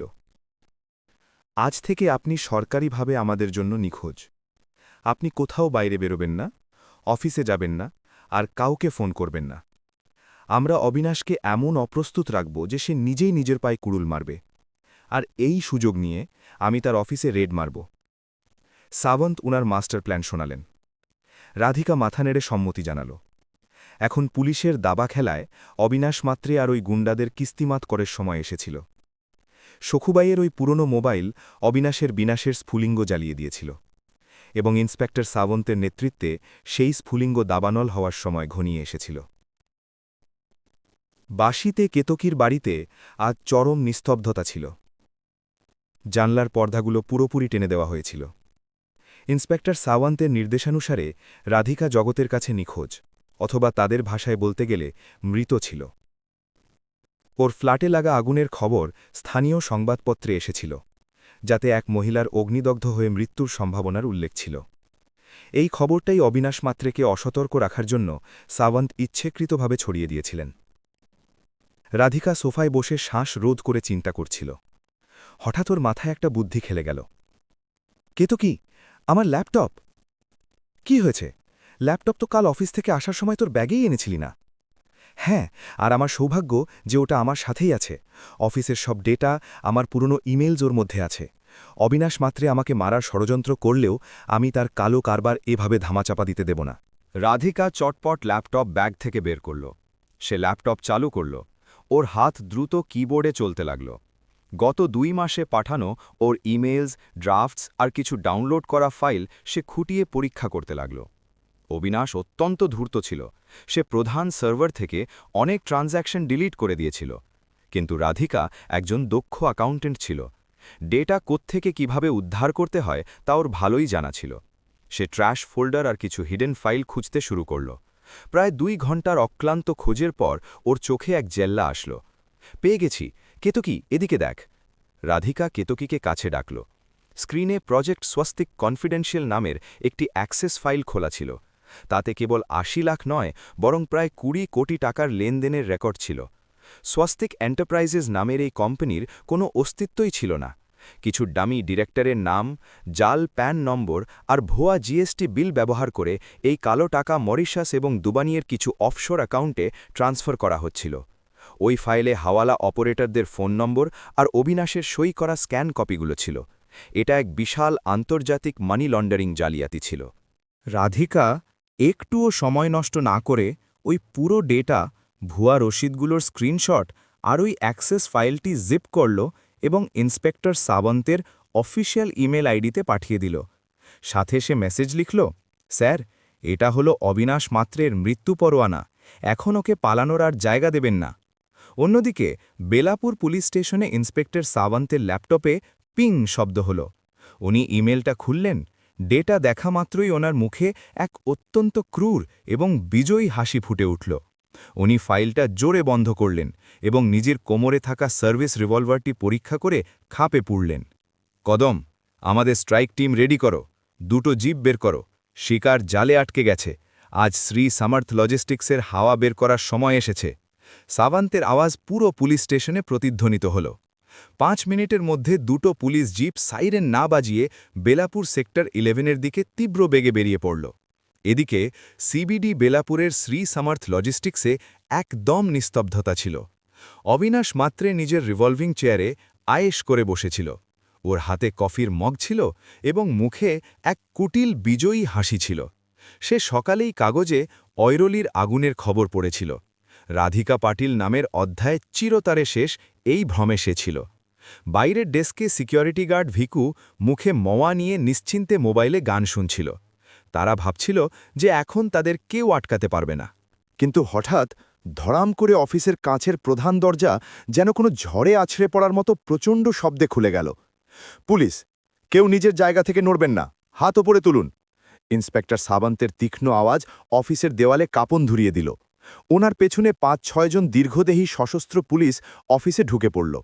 হঠাৎ হওয়া এই হামলায় ভিকুর প্রাণ উড়ে গেল। পুলিশদের দেখামাত্রই সে মুখের মাওয়া ওখানেই থুতু দিয়ে ফেলল এবং পেছনের এমার্জেন্সি এক্সিট দরজার দিকে প্রাণপণে দৌড়াল। কদম, ধরো ওকে, সাবন্ত চেঁচালেন। ভিকু দরজা খুলবে তার আগেই বাইরে ওত পেতে থাকা কনস্টেবল কদম দরজাটা সজোরে ধাক্কা দিলেন এবং ভিকুর বুকে এক কড়া লাথি মারলেন। ভিকু ছিটকে গিয়ে একটা ডেস্কের ওপর আছড়ে পড়ল, কিন্তু সে অভ্যস্ত গুন্ডা ছিল। সে চট করে উঠে পাশে পড়ে থাকা একটা ভারী পেপারওয়েট তুলে নিল এবং কদমের মাথায় মারার জন্য হাত উচাল। কিন্তু তার আগেই ইন্সপেক্টর সাবন্ত বাঘের মতো ওর ওপর ঝাঁপিয়ে পড়লেন। সাবন্ত ওর হাত হাওয়ায় ধরে মুচড়ে দিলেন এবং ওর গালে এমন এক চড় কষালেন যে ভিকুর মুখ দিয়ে গলগল করে রক্ত বেরোতে লাগল। তোর এই হাত দিয়েই কাল রাতে ওই মেয়ের বাড়িতে আগুন লাগিয়েছিলি না রে কুত্তা? আজ তোর হাতই একদম শিঘর থেকে উপড়ে ফেলব, দাঁড়া। সাবন্ত ওকে মাটিতে ফেলে দিল। দুজন পুলিশ ওর পিঠের ওপর হাঁটু চেপে ধরে ওর হাত পিছনের দিকে মুচড়ে ধরল আর খটাখট হাত কড়া পরিয়ে দিল। ভিকু যন্ত্রণায় কোঁকড়ে মাটিতে পড়েছিল। ওর সব গুন্ডামি এক নিমেষে ধুলোয় মিশে গিয়েছিল। বাইরে শোরগোল শুনে অবিনাশ মাত্রে নিজের কেবিন থেকে ঘামতে ঘামতে বাইরে আসলো। সামনের দৃশ্য দেখে ওর পায়ের তলার মাটি কেঁপে উঠল। তবুও সে নিজের মিথ্যে দাপট দেখানোর চেষ্টা করল। What is this inspector? আপনি কি জানেন আপনি কার অফিসে ঢুকেছেন? আমার রাজনৈতিক প্রতিপত্তি আছে। I will destroy your career. আমি এক্ষুনি আমার লয়ারকে ফোন করছি। অবিনাশ পকেট থেকে ফোন বের করে কাঁপানো গলায় চিৎকার করার চেষ্টা করল। সাওয়ন্ত অত্যন্ত ধীর পায়ে মুখে এক ভয়াবহ নিস্তব্ধতা নিয়ে অবিনাশের দিকে এগিয়ে গেলেন। উনি এক ঝটকায় অবিনাশের হাতের ফোন কেড়ে নিয়ে দেওয়ালে ছুঁড়ে মারলেন। ফোনের টুকরো টুকরো হয়ে গেল। সাওয়ন্ত অবিনাশের কলার শক্ত করে ধরলেন এবং ওকে টেনে ওর নিজের কেবিনে নিয়ে গেলেন। তোর লয়ার আর তোর রাজনৈতিক বাবা সবাইকে ডেকে নে, কারণ আজ থেকে আগামী 20 বছর তুই সূর্যের আলো দেখতে পাবি না। সাওয়ন্ত রাধিকা পাঠানো ইমেল এবং ভুয়া লেজারের প্রিন্টআউটগুলো অবিনাশের মুখের উপর ছুঁড়ে মারলেন। ওই কাগজগুলো হাওয়ায় উড়তে উড়তে নিচে পড়ল। 20 কোটির মানি লন্ডারিং জালিয়াতি, ভুয়ো কোম্পানি, হাওয়ালা র্যাকেট, আর সবথেকে বড় কথা হলো রাধিকা পাতিলকে হত্যার ষড়যন্ত্র আর ওর ঘর জ্বালানো। এতগুলো ধারা লাগিয়েছি যে যাবজ্জীবন ফিক্সড তোর। সাওয়ন্ত অবিনাশের কানের কাছে গিয়ে ঠান্ডা স্বরে বললেন। রাধিকা পাতিল নামটা শোনা মাত্রই অবিনাশের চোখ ভয়ে সাদা হয়ে গেল। রাধিকা? কিন্তু সে তো কাল রাতেই আগুনে। সে ভুলবশত বলে ফেলল এবং নিজের ভুল বুঝতে পেরে চুপ হয়ে গেল। আগুনে পুড়ে মরেছে এমনই ভুল ধারণা ছিল না তোর, মূর্খ? যে মেয়েটাকে তুই পুড়িয়ে মারতে গিয়েছিলি সে বেঁচে আছে, আর সেই তোর এই সাম্রাজ্যের কবর খুঁড়েছে। সখুবাইয়ের একটা ফটো আর রাধিকার একটা ক্লিকেই তোর সব দম্ভ ধুলোই মিশে গেছে। সাওয়ান্ত এটা বলা মাত্রই কনস্টেবল সামনে এসে অভিনাশের হাতে হাতকড়া পরিয়ে দিল। অভিনাশ মাত্রের ওই ব্র্যান্ডেড স্যুট, ওই সোনার ফ্রেমের চশমা আর ওই মিথ্যে দাপট সব কিছু এক মুহূর্তেই ধুলোই মিশে গিয়েছিল। সে আক্ষরিক অর্থেই কাঁদতে লাগল। স্যার, স্যার, আমাকে ক্ষমা করুন, আমার ভুল হয়েছে। ভুল নয়, তুই পাপ করেছিস, আর পাপের শাস্তি শুধু জেলই হবে। নিয়ে চলো এই দুজনকে গাড়িতে, আর পুরো অফিস সিল করে দাও। সাওয়ান্ত নির্দেশ দিলেন। ভিকু আর অভিনাশকে কলার ধরে টেনে ইমারাতের বাইরে আনা হলো। পুরো কমপ্লেক্সের মানুষ এই দৃশ্য দেখছিল। তাদের পুলিশের গাড়িতে পুরে পুলিশ স্টেশনের দিকে নিয়ে যাওয়া হলো। এদিকে বাঁশিতে রাধিকা কেতকির বাড়িতে পায়চারি করছিল। ওর নজর শুধু ফোনের দিকে ছিল। প্রতিটি মিনিট ওর কাছে ঘণ্টার মতো মনে হচ্ছিল। হঠাৎ ওর মোবাইল বেজে উঠল। স্ক্রিনে ইন্সপেক্টর সাওয়ান্ত নামটা ভেসে উঠছিল। সে কাঁপানো হাতে ফোন তুলল। Hello sir. ওপাশ থেকে সাওয়ান্তের শান্ত এবং অস্বস্ত করা স্বর ভেসে আসল। মিস রাধিকা, আপনি এখন স্বস্তির নিঃশ্বাস নিতে পারেন। আপনার বস অবিনাশ মাত্রে আর ওই ভিকু দুজনই এখন আমার গাড়িতে অতিথি হিসেবে বসে আছে। শিকার জালে আটকে গেছে। আপনার ওপর থাকা বিপদ চিরতরে কেটে গেছে। এই কথাগুলো কানে আসা মাত্রই রাধিকার হাত থেকে ফোনটা নিচে পড়ে গেল। ওর শরীরের সব শক্তি যেন হারিয়ে গেল। সে ওভাবেই মাটিতে বসে পড়ল এবং কেতকিকে শক্ত করে জড়িয়ে ধরল। ওর চোখ দিয়ে গল গল করে জল পড়তে লাগল। কিন্তু এই অশ্রু দুঃখের ছিল না, বরং এগুলো জয়ের ছিল, মুক্তির ছিল। মৃত্যুর সেই ভয়াবহ অন্ধকার থেকে বেরিয়ে এসে আলোতে ফেরার মুহূর্ত ছিল ওটা। যে মানুষটি ওর সব কিছু পুড়িয়ে ছাড়খাড় করেছিল, আজ সে তার কর্মফল পেয়েছে। আমরা জিতে গেছি কেতকি, আমরা জিতে গেছি, আমার প্রাণ বেঁচেছে। রাধিকা ফুপিয়ে ফুপিয়ে হেসে উঠছিল। নিয়তি ওকে ছাই থেকে আবার ঘুরে দাঁড়ানোর সুযোগ দিয়েছিল। আর এই সুযোগ ও পেয়েছিল শুধু এবং শুধুমাত্র স্টেশনের বাইরে বসা সেই গরিব সখুবাইয়ের জন্য। এখন সময় ছিল কৃতজ্ঞতা প্রকাশ করার। রাধিকার চোখে এখন সখুবাইয়ের জন্য এক নতুন সংকল্প দানা বাঁধছিল। ইন্সপেক্টর সাওয়ান্তের ওই সাহসী এবং নিখুঁত অভিযানের পর অবিনাশ মাত্রে আর তার গুন্ডাদের সাম্রাজ্য পুরোপুরি থচনচ হয়ে গিয়েছিল। ৮০ লাখের ভুয়া বিল, ২০ কোটির মানি লন্ডারিংয়ের আন্তর্জাতিক জালিয়াতি, রাধিকা হত্যার ষড়যন্ত্র, এই সব জোরালো প্রমাণ নিয়ে পুলিশ আদালতে এমন এক মজবুত চার্জশিট পেশ করল যে কোনো উকিলই তাদের জামিন করাতে পারল না। অবিনাশ মাত্রের সেই কর্পোরেট দাপট আর ভিকুর গুন্ডামি সরাসরি তলোজা জেলের অন্ধকার কুঠুরিতে গিয়ে শেষ হয়েছিল। রাধিকার মাথার ওপর ঝুলে থাকা মৃত্যুর তলোয়ার এখন চিরতরে সরে গিয়েছিল। এই ঘটনার পর রাধিকার জীবন এক অত্যন্ত ইতিবাচক এবং সুন্দর মোড় নিল। পুলিশের দেওয়া রিপোর্টের পর ইন্স্যুরেন্স কোম্পানি ওর পুড়ে যাওয়া ফ্ল্যাটের দাবি কোনো বাধা ছাড়াই পাস করে দিল। রাধিকার ব্যাঙ্ক অ্যাকাউন্টে ইন্স্যুরেন্সের মোটা টাকা জমা হল। ওর সততা এবং মেধার পরিচয় পেয়ে বাঁশির এক অত্যন্ত নামী এবং বড় মাল্টিন্যাশনাল কোম্পানি ওকে সিনিয়র ফিন্যান্সিয়াল অ্যানালিস্ট হিসেবে বড় প্যাকেজে চাকরি দিল। পুরনো তিক্ত অভিজ্ঞতা ভুলে যাবার জন্য রাধিকা ঐরলি চিরতরে ছাড়ল এবং কেতকির সাথে মিলে বাঁশির পাম বিচ রোডে এক সুন্দর সুপরিসর 2 BHK ফ্ল্যাট ভাড়ায় নিল। দুই বন্ধু মিলে ওই ফ্ল্যাট নতুন করে সাজাল। রাধিকার জীবন এখন সত্যি অর্থে স্বাভাবিক ছন্দে ফিরে আসল। কিন্তু রাতের বেলায় যখন রাধিকা নিজের নরম বিছানায় শুতে যেত, তখন একটা জিনিস ওকে অনবরত অস্থির করে তুলত। জানলা দিয়ে আসা ঠান্ডা হাওয়া ওকে বেলাপুর স্টেশনের ওই সিঁড়িগুলোর কথা মনে করিয়ে দিত। আমার কাছে ভালো ঘর আছে, নরম বিছানা আছে, খাওয়ার জন্য ভালো খাবার আছে, কিন্তু যে মা নিজের জীবনের পরোয়া না করে অন্ধকারে লুকিয়ে ওই ফটোগুলো তুলল আর আমাকে মৃত্যুর মুখ থেকে টেনে বের করল, সেই সখুবাই আজও হয়তো ওই সিমেন্টের ঠান্ডা সিঁড়িতে কুঁকড়ে শুয়ে থাকবে। এই চিন্তা রাধিকার মনকে আক্ষরিক অর্থেই ব্যথিত করে তুলত। সখুবাইয়ের করা উপকার সে ভুলে যায়নি, আর ওই উপকার ভুলে যাওয়া ওর রক্তেও ছিল না। এক রবিবার সকালে রাধিকা কেতকীকে জাগালো। কেতকী, আজ আমাকে একটা অত্যন্ত জরুরি কাজে যেতে হবে। তুই আসবি আমার সাথে? কোথায় যেতে হবে রাধিকা? কেতকী চোখ মুছতে মুছতে জিজ্ঞেস করল। আমাকে আমার মাকে খুঁজতে যেতে হবে। সখুবাইকে এই রাস্তা থেকে তুলে এক সম্মানের জায়গায় নিয়ে যাওয়ার সময় এসেছে। রাধিকার কণ্ঠে এক দৃঢ় সংকল্প ছিল। রাধিকা আগেই পানভেলের কাছে এক অত্যন্ত শান্ত এবং প্রাকৃতিক সৌন্দর্যমণ্ডিত এলাকায় অবস্থিত মাউলি আধারশ্রম নামের এক বিখ্যাত বৃদ্ধাশ্রমের খোঁজ নিয়েছিল। সহ্যাদ্রি পাহাড়ের কোলে অবস্থিত এই বৃদ্ধাশ্রমটি টাকার জন্য নয়, বরং সত্যি অর্থে বৃদ্ধদের সেবা করার জন্য চালানো হতো। সেখানে সুপরিসর ঘর, পরিষ্কার এবং সাত্ত্বিক খাবার, ২৪ ঘণ্টা চিকিৎসা পরিষেবা আর আশেপাশে সবুজ গাছপালা ছিল।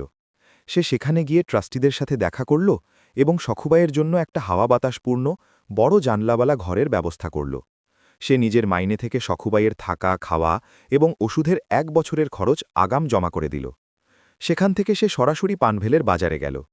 নিজের মায়ের জন্য যেমন কোনো মেয়ে কেনাকাটা করে, ঠিক তেমনভাবেই সে কেনাকাটা করছিল। সখুবাইয়ের গায়ে থাকা সেই তালি দেওয়া শাড়িটা ওর চোখের সামনে ভাসছিল। সে সখুবাইয়ের জন্য ২টো নরম সুতির ইরকল শাড়ি, ২টো নওয়ারি শাড়ি, ঠান্ডার জন্য একটা অত্যন্ত নরম এবং দেওয়া শাল, পায়ে দেওয়ার জন্য নরম চটি, নারকেল তেলের বোতল, স্নানের সুগন্ধি সাবান আর ওনার পছন্দের এক ডাব্বা নরম খাবার কিনল। এই সব কিছু কেনার সময় রাধিকার মুখে এক অদ্ভুত তৃপ্তি ছিল। সকাল ১১টা বেজে আসছিল। রাধিকা আর কেতকী গাড়িতে সিবিডি বেলাপুর স্টেশনের কাছে পৌঁছল। রবিবার সকাল হওয়ায় ভিড় কিছুটা কম ছিল। রাধিকা দ্রুত স্টেশনের ব্রিজের সিঁড়িগুলোর দিকে গেল এবং সেখানে চিরচেনা জায়গায় এক থামে হেলান দিয়ে সখুবাই চোখ বন্ধ করে বসেছিলেন। ঠান্ডায় উনি কাশছিলেন। ওনার মুখটা আরও বেশি নিস্তেজ লাগছিল। রাধিকা ওনার কাছে গিয়ে নিচে ঝুঁকে ওনার কুচকানো পা ছুঁয়ে প্রণাম করল। পায়ে কেউ হাত দিয়েছে বুঝতে পেরে সখুবাই চমকে চোখ খুললেন। সামনে রাধিকাকে এত সুন্দর পোশাকে আর হাসিমুখে দাঁড়িয়ে থাকতে দেখে ওনার নির্জীব চোখে এক অন্যরকম জেল্লা আসল। মাইগো আমার মেয়ে, কেমন আছিস তুই? কতদিন পর দেখা হলো গো মা। এখন সুখে আছিস তো? ওই শয়তানটা তো পাকাপাকি জেলে গেল না? সখুবাই কাঁপতে থাকা হাতে রাধিকার মাথায় হাত বুলিয়ে জিজ্ঞেস করলেন। ওনার গলার ওই টান রাধিকার মন ছুঁয়ে যাচ্ছিল। হ্যাঁ দিদিমা, ও জেলে গেছে, আর এই সব কিছু শুধু তোমার জন্যে সম্ভব হয়েছে। কিন্তু দিদিমা, আজ আমি তোমাকে এখানে কিছু টাকা দিতে আসিনি, রাধিকা আবেগপ্রবণ হয়ে বলল। সখুবাই হাসলেন। জানি মেয়ে, এখন তুই সুখে আছিস সেটাই আমার কাছে অনেক। যা, ভগবান তোকে অনেক বড় করুক। না দিদিমা, তুমি বুঝতে পারোনি, আমি তোমাকে নিতে এসেছি। চলো ওঠো, নিজের ব্যাগটা নাও। রাধিকা সখুবাইয়ের হাত ধরে ওনাকে আলতো করে দাঁড় করালো। সখুবাই ঘাবড়ে গেলেন। নিতে এসেছিস? কিন্তু কোথায় গোমা? আমার কে আছে এই পৃথিবীতে? এই সিঁড়িটাই আমার ঘর, আর এটাই আমার মরণ। রাধিকার চোখ দিয়ে টপ টপ করে জল পড়ল। সে সখুবাইয়ের ২টো হাত নিজের হাতে নিল। দিদিমা, যে মা নিজের জীবন বিপন্ন করে আমাকে জীবনদান দিল, তাকে আমি এই সিমেন্টের ঠান্ডা সিঁড়িতে মরার জন্য কিভাবে ছেড়ে দেব? আজ থেকে এই সিঁড়ি তোমার ঘর নয়। আমি তোমার জন্য তোমার নিজের ঘর খুঁজেছি। এখন আগামী পুরো জীবন তুমি সেখানে রানীর মতো কাটাবে। চলো আমার সাথে। সখুবাই কিছুই বুঝতে পারছিলেন না। রাধিকা আর কেতকী ওনাকে আলতো করে ধরে স্টেশনের বাইরে নিয়ে আসলো আর গাড়ির পেছনের সিটে বসালো। নরম সিটে বসার সময় সখুবাই খুব সংকুচিত হয়েছিলেন। মেয়ে, আমার শাড়িটা খুব নোংরা, তোর চকচকে গাড়িতে দাগ লেগে যাবে গো, উনি করুণ স্বরে বললেন। রাধিকা সামনে ঘুরে ওনার হাত নিজের হাতে নিল। দিদিমা, এই গাড়ির দামের চেয়ে তোমার ওই নোংরা শাড়ির দাম আমার কাছে অনেক বেশি। তুমি শান্ত হয়ে বসো। গাড়ি পানভেলের দিকে রওনা দিল। কিছুক্ষণ পরেই সহ্যাদ্রি পাহাড়ের কোলে অবস্থিত মাউলি আধাশ্রমের তোরণ দিয়ে গাড়ি ভেতরে ঢুকল। আশেপাশে সবুজ গাছপালা, রংবেরঙের ফুলের বাগান, শান্ত এবং মনোরম পরিবেশ, আর সেখানে বেঞ্চে আড্ডা দিতে থাকা অনেক দাদু দিদিমা। এই সব কিছু দেখে সখুবাই মুগ্ধ এগিয়েছিলেন। কোনো স্বপ্নে আছেন বলে মনে করে উনি আশেপাশে তাকাচ্ছিলেন। রাধিকা ওনাকে নিয়ে সরাসরি ওনার জন্য বুক করা ঘরে নিয়ে গেল। ঘরটা ছিল অত্যন্ত সুপরিসর এবং পরিষ্কার। জানলা দিয়ে বাইরে সবুজ পাহাড় দেখা যাচ্ছিল।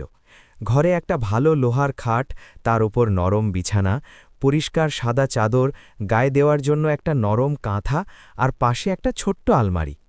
রাধিকা সখুবাইকে ওই বিছানায় বসালো। দিদিমা, এটা তোমার নতুন ঘর।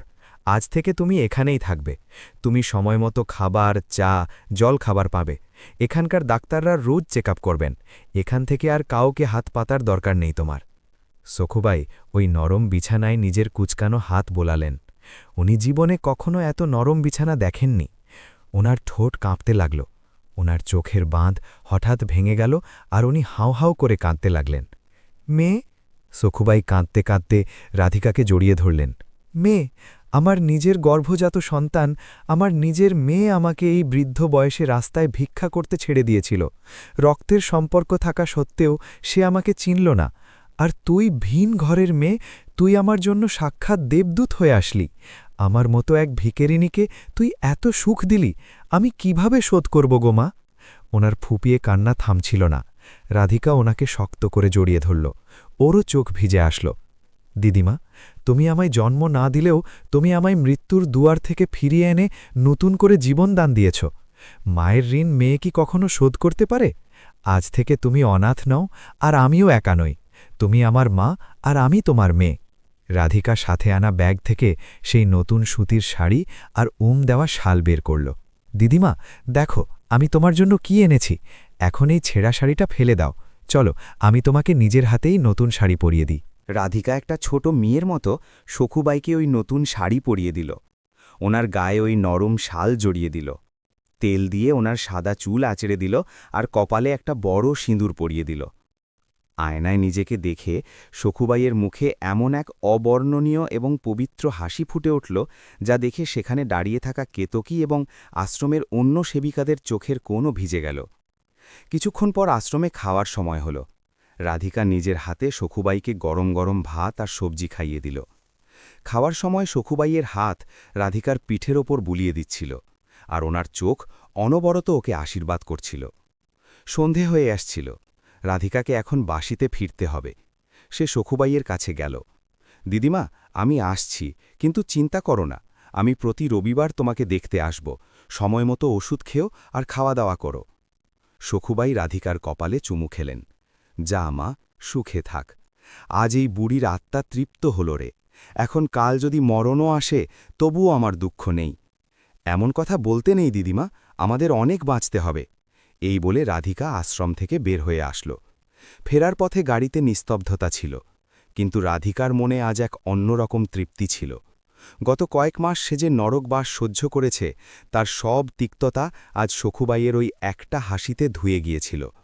কৃতজ্ঞতার এমন প্রতিদান দিতে পারার কারণে রাধিকা আজ সত্যি অর্থে বুক ভরে নিঃশ্বাস নিতে পারছিল। প্রকৃতি আর কর্মের এই খেলা সত্যি অদ্ভুত। এইসব ঘটনার পর এখন 6 মাস কেটে গিয়েছিল।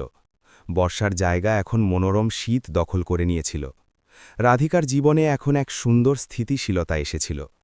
নতুন কোম্পানির কাজের ব্যস্ততা, কেতকীর সাথে আড্ডা, আর প্রতি রবিবার পানভেলের মাউলি আধারশ্রমে গিয়ে সখুবাইয়ের সাথে দেখা করা এখন এক আনন্দের রুটিন হয়ে গিয়েছিল। জীবনের এক ভয়াবহ ঝড় থেকে সে সহি সালামত বের হয়ে এসে এখন শান্ত তীরে দাঁড়িয়েছিল। কিন্তু একদিন রাধিকা যখন অফিসে কাজ করছিল, তখন ওর মোবাইলে এক অপ্রত্যাশিত কল আসল। ওপাশ থেকে কথা বলা ব্যক্তিটি নিজের পরিচয় তালোজা সেন্ট্রাল জেলের ওয়ার্ডেন হিসেবে দিল। ম্যাডাম, কয়েদি নম্বর 420 অভিনাশ মাত্রে আপনার সাথে দেখা করার বিশেষ অনুমতি চেয়েছে। ওর অবস্থা খুব খারাপ, আর সে অনবরত আপনার কাছে ক্ষমা চাওয়ার বায়না ধরে বসে আছে। আপনার পক্ষে সম্ভব হলে একবার এসে দেখা করুন, ওয়ার্ডেন বলল। রাধিকার হাতের কলম মুহূর্তের জন্য থেমে গেল। অভিনাশ মাত্রে, যে মানুষটা ওকে জ্যান্ত পুড়িয়ে মারার ষড়যন্ত্র করেছিল, তার সাথে দেখা করতে যাওয়ার ওর বিন্দুমাত্র ইচ্ছা ছিল না।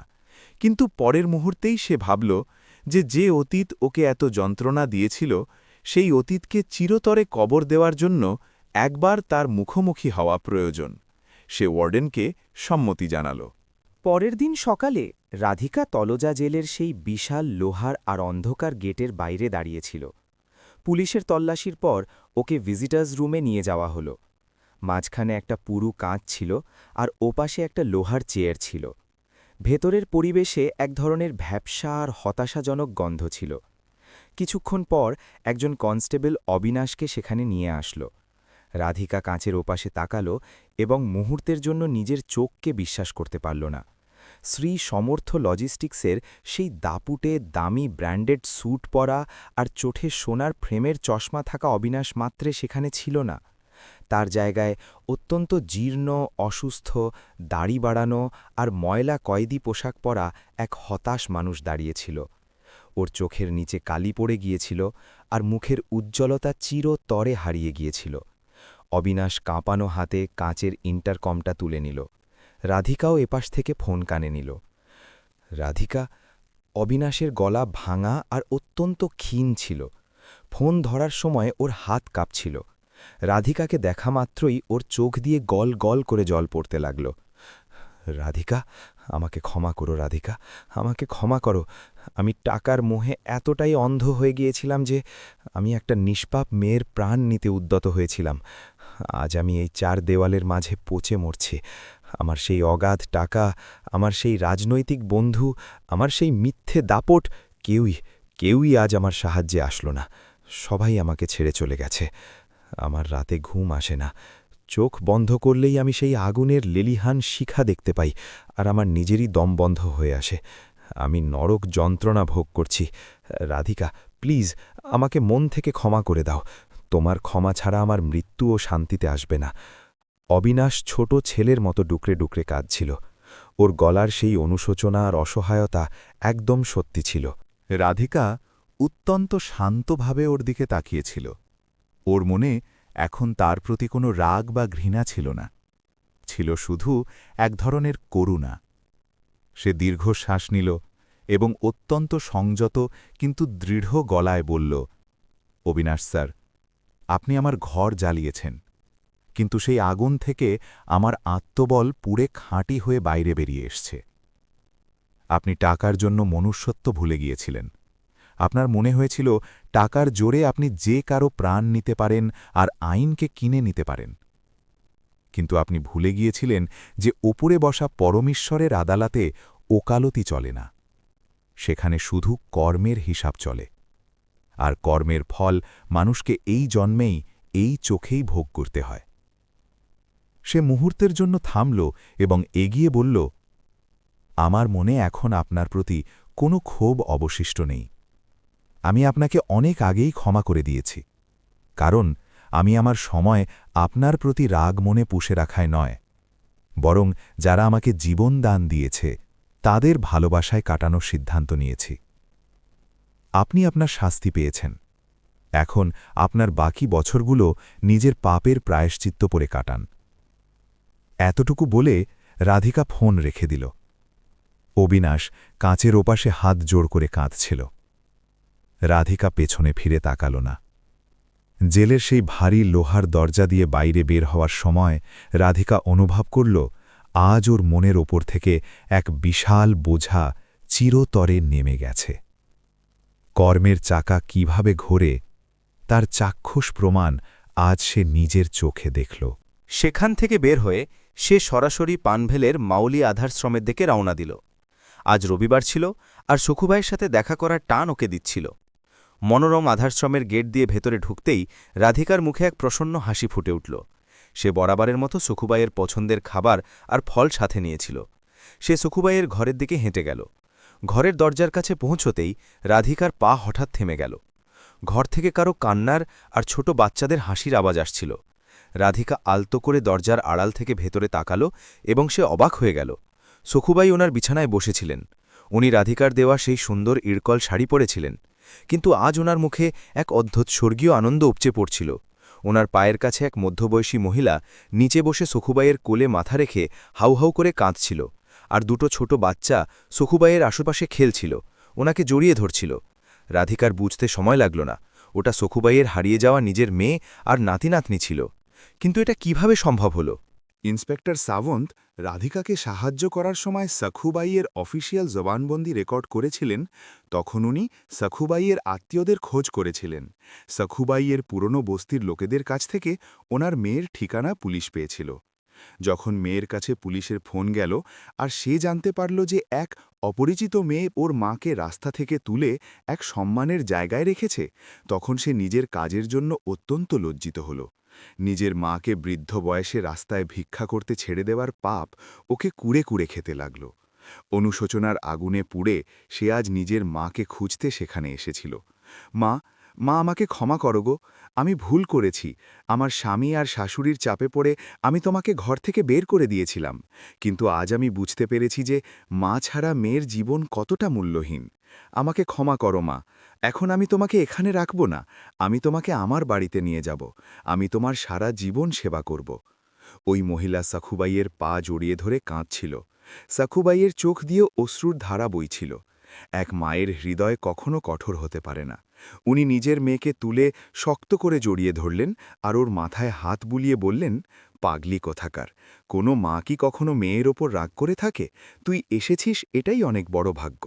উনি নিজের নাতি-নাতনিদের কাছে টেনে নিলেন আর তাদের আদর করলেন।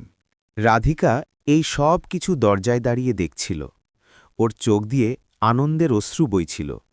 সখুবাই ওনার নিজের পরিবার ফিরে পেয়েছিলেন। রাধিকা একটু কেশে গলা পরিষ্কার করল। সে ভেতরে গেল। রাধিকাকে দেখা মাত্রই সখুবাইয়ের মুখ আরও উজ্জ্বল হয়ে গেল। মাগো, এদিকে আয়। সখুবাই রাধিকাকে কাছে ডাকলেন। সখুবাই নিজের মেয়েকে রাধিকার দিকে দেখিয়ে অত্যন্ত গর্বের সাথে আর ভরা গলায় বললেন, সুমন, দেখ, এই আমার দ্বিতীয় মেয়ে। তুই আমাকে জন্ম দিলেও যখন তুই আমাকে রাস্তায় ছেড়ে দিয়েছিলি তখন এই মেয়েই আমাকে মুখে তুলে খাইয়েছে, আর আমার একটা পুরনো মোবাইলের বদলে সে আমাকে এই রাজপ্রাসাদের মতো ঘর দিয়েছে। আজ যদি আমি বেঁচে আছি আর তোমাদের সাথে দেখা করতে পেরেছি, তার শুধু এই রাধিকাবাইয়ের জন্য। সুমন রাধিকার দিকে তাকিয়ে হাত জোড় করে এগিয়ে আসল। দিদি, তোমার ঋণ আমি 7 জন্মেও শোধ করতে পারব না। যে মাকে আমি ভাগ্যের হাতে ছেড়ে দিয়েছিলাম তাকে তুমি নিজের মায়ের মতো আগলে রাখলে। তুমি সত্যি অর্থে আমার বড় বোন। রাধিকা সুমনের হাত নিচে নামালো এবং ওকে জড়িয়ে ধরল। সুমন, ঋণ তো ওনার আমার ওপর। উনি আমার প্রাণ বাঁচিয়েছেন বলেই আজ আমি এখানে দাঁড়িয়ে আছি। এখন দিদিমাকে তোমার বাড়িতে নিয়ে যাও আর ওনাকে অনেক ভালোবাসা দিও। ওনার এখন শুধু পরিবারের মায়ার প্রয়োজন। সখুবাই রাধিকার হাত ধরে কাঁদছিলেন। মাগো, আমি বাড়ি গেলে তুই আমায় দেখতে আসবি তো? হ্যাঁ দিদিমা, আমি প্রতি রবিবার তোমার হাতের চা খেতে তোমার বাড়ি আসব, এটা আমার প্রমিস। রাধিকা হাসতে হাসতে বলল। সেদিন সন্ধ্যায় রাধিকা মাউলি আধারশ্রমের গেটের বাইরে দাঁড়িয়েছিল। সখুভাই নিজের মেয়ের সাথে নাতি-নাতনিদের সাথে হাসতে হাসতে এক রিকশায় বসে নিজের বাড়িতে ফিরে যাচ্ছিলেন। যাওয়ার সময় সখুভাই জানলা দিয়ে হাত নাড়লেন আর রাধিকা চোখ ভরে ওনাদের বিদায় জানাল। দিগন্তের ওপারে সূর্য ডুবছিল আর আকাশে কমলা রঙের এক সুন্দর ছটা ছড়িয়েছিল। সেই ডুবন্ত সূর্য যেন রাধিকার জীবনের সব দুঃখ আর সংকটকে চিরতরে নিয়ে যাচ্ছিল। রাধিকা দীর্ঘ তৃপ্তির নিঃশ্বাস নিল। সে সত্যি অর্থে একটা জিনিসের মানে বুঝতে পেরেছিল। মানুষ নিঃস্বার্থ মনে সাহায্যের যে একটা ছোট হাত বাড়িয়ে দেয়, কারো সেই ছেঁড়া ঝোলায় ফেলে দেওয়া সেই 10-20 টাকা, তা কখনো বৃথা যায় না। এই অসীম বিশ্বে কর্ম নামের এক অদৃশ্য ক্যামেরা সব সময় চালু থাকে। আমরা যা বুনি তাই গজায়। অবিনাশ মাত্রে লোভ আর ঘৃণা বুনেছিল, সে আজ অন্ধকার আর অনুশোচনা পেল। কিন্তু রাধিকা সেই বেলাপুর স্টেশনের সিঁড়িতে অসহায়ভাবে বসে থাকা এক বৃদ্ধা দিদিমাকে নিঃস্বার্থ ভালোবাসা দিয়েছিল, আর তার বিনিময়ে সে সাক্ষাৎ মৃত্যুর মুখ থেকে জীবনদান পেল। সখুবাইয়ের সেই পুরনো ফেটে যাওয়া মোবাইল আর তার মধ্যে থাকা সেই আবঝা ফটোগুলো শুধু প্রমাণ ছিল না, ওটা ছিল নিয়তির পক্ষ থেকে সত্য আর নিঃস্বার্থ ভালোবাসার দেওয়া এক প্রাপ্তি স্বীকার। এক অপরিচিত ভিখারি দিদিমার ডাব্বায় ফেলে দেওয়া সেই 20 টাকা আর তার বিনিময়ে পাওয়া এই অসীম জীবন। রাধিকা গাড়িতে বসল আর বাঁশির দিকে গাড়ি ঘোরাল। ওর মুখে এখন এক অটর শান্তি আর চিরস্থায়ী আনন্দ থিতু হয়েছিল। এমন এক আনন্দ যা পৃথিবীর কোনো সম্পদ দিয়ে কেনা যায় না, তা পাওয়া যায় শুধু মনুষ্যত্ব টিকিয়ে রাখলে। বন্ধুরা, রাধিকা আর সখুবাইয়ের এই হৃদয়স্পর্শী গল্প আপনাদের কেমন লাগল?